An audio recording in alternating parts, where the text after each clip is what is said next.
নুন দিয়ে দিয়েছি, রেগুলার মশলা দিয়েছি, আর একটা ডিম ফাটিয়ে এখানে মিশিয়ে মেখে নেব।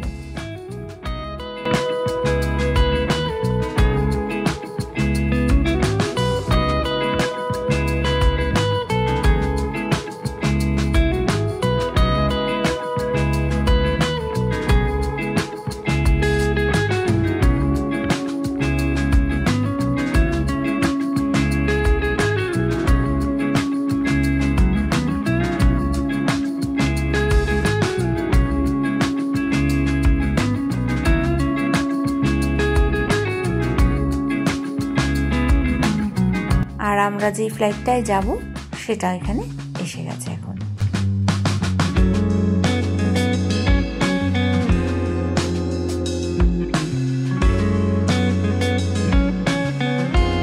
এখন আমরা ওয়াকিং জেট ব্রিজ দিয়ে হেঁটে যাচ্ছি।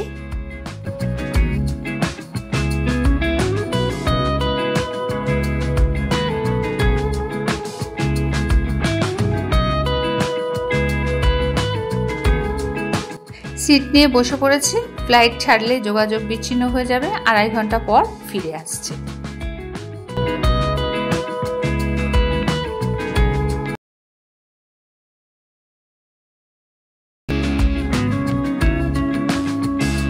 অ্যানাউন্স করে দিয়েছে বন্ধুরা, 7 নম্বর বেল্টে আমাদের লাগেজটা দেবে। আমরা সেখানে চলে এসেছি। এবার লাগেজটা নিয়ে নেব এখান থেকে।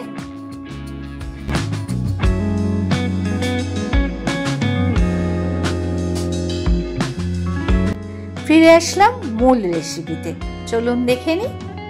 আগে ভিজিয়ে রেখেছিলাম, তারপরে সেদ্ধ করে জল ছেঁকে নিয়ে পেস্ট করে নিয়েছি। আর একটা মশলা করে নিয়েছি, যা আদা রসুন পেঁয়াজ এর একটা মশলা করে নিয়েছি। আর ওই যে সয়াবিনের পেস্টটা করেছিলাম, সেই পেস্টের মধ্যে নুন, হলুদ, ধনে গুঁড়ো, জিরের গুঁড়ো, আদা রসুনের পেস্ট, গরম মশলার গুঁড়ো সব কিছু দিয়ে ভালো করে মেখে নিচ্ছি। সাথে দিচ্ছি একটা ডিম। ডিমটাকে ফাটিয়ে নিয়েছি, সব কিছু মিশিয়ে নেবো। নিয়ে এইভাবে মুইঠার মতো করে, যেরকম আমরা চিতল মাছের মুইঠা করি সেরকম হাতে করে মুঠো করে নিয়েছি। তার মানে আঙুলের যে দাগটা রয়েছে সেই মুইঠার মতো করে তেলের মধ্যে আমি সয়াবিনটা ভেজে নিলাম। দারুণ টেস্ট হয় বন্ধুরা, দারুণ টেস্ট হয়, এত ভালো খেতে হয়। তো মুইঠাগুলো ভেজে তুলে নিলাম। এবার ওই তেলের মধ্যেই দিয়ে দিচ্ছি সাদা জিরে, তেজপাতা। আর সয়াবিনটা না ওইভাবে খেলে না কেমন যেন একঘেয়েমি হয়ে গেছে, তাই জন্য ভাবলাম একটু অন্যরকমভাবে করি।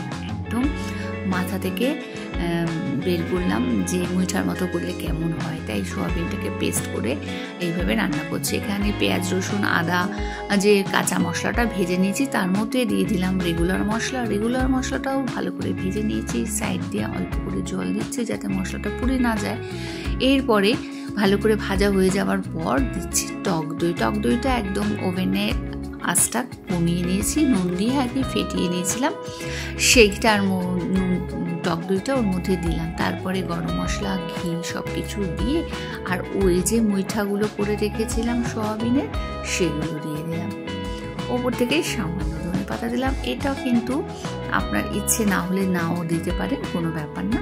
আমি দিয়ে দিলাম, আর উপর থেকে একটু ক্রিম দিয়ে দিলাম। কি দারুণ হয়েছিল খেতে বন্ধুরা।